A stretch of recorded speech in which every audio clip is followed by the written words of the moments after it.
কত বছর ধরে রিক্সা চালান? 40-45। 40-45। আমি এই বস্তা দিয়ে আধা ঘন্টা ধরে উদাও মানে হারায় গেছি আর কি, ইচ্ছা করে স্বেচ্ছায় যে দিহি চাচা কি রে বস্তাটা নিয়ে কারাই নাকি চলে যায়।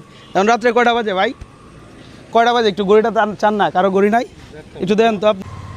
1:33 বাজে, অর্থাৎ আমরা 1টার দিকে চাচারের রাইকা চলে গেছিলাম। চাচা আধা ঘন্টায় খারায় রয়েছে, প্রায় 33 মিনিট। আপনি তো চাইলে চললেও যেতে পারতেন নাকি? গেছেন না? রাত্রেবেলা আপনার কি খুঁজে পাইতাম? সামনে দু চলে যেতেন, পাইতাম। তাইলে আপনি একটা সৎ মানুষের পরিচয় দিছেন নাকি? আপনার ধরেন এই যে 45 বছরের জীবনে এমন ঘটনা কি ঘটছে আরো? না না, আমি বিশ্বাস করছি, বিশ্বাসের মর্যাদাও পাইছি। যারা পরিচিত ওরা তো বিশ্বাস করি যে এবার বেচারা যাইতো না, যারা পরিচিত। যাক, অত্যন্ত ভালো ছিল। চাচা এখানে আছে হচ্ছে ঈদের বাজার আর হচ্ছে চালের বস্তা আর কি ফ্রান্টটা, এটা আপনার জন্য, আপনি নেবেন এটা। আপনি কি সততার পরিচয় দিলেন না? আপনি তো নিয়ে পলাইতে পারতেন। ভয় পাইতেছেন কোনো কারণে? না না, ভয় পাইতাছে। আপনার ছেলে মেয়ে কয়জন? আল্লাহর মাল 5 জন। 5 জন, যাক মাশাআল্লাহ। তাও এই বয়সে পাড়ার রিক্সা চালাইতেছেন? হ্যাঁ না না না, এই তো ভালো মানুষের পরিচয় দিল।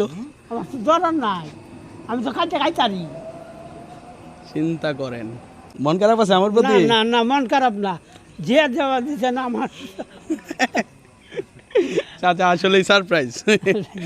ঈদে আপনার সেমাই চিনি আছে, তারপর হচ্ছে এখানে চাল আছে একটা 25 কেজি, এই পুরাটাই আপনার। ঠিক আছে, আজকের মতো চলে যান। এমনি রাত্রে কটা পর্যন্ত গাড়ি চালান? এই 3টা বাজে, 3:30 বাজে। 3টা পর্যন্ত চালাই? এমনি রাইতে 8টা-9টা।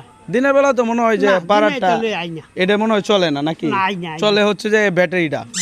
হ্যাঁ ঠিক আছে, এটি আপনার, যান নিয়ে যান গা।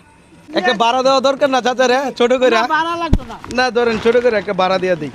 খারাপ রাখছে যায়। ঠিক আছে, এই ভাড়াটা আপনার।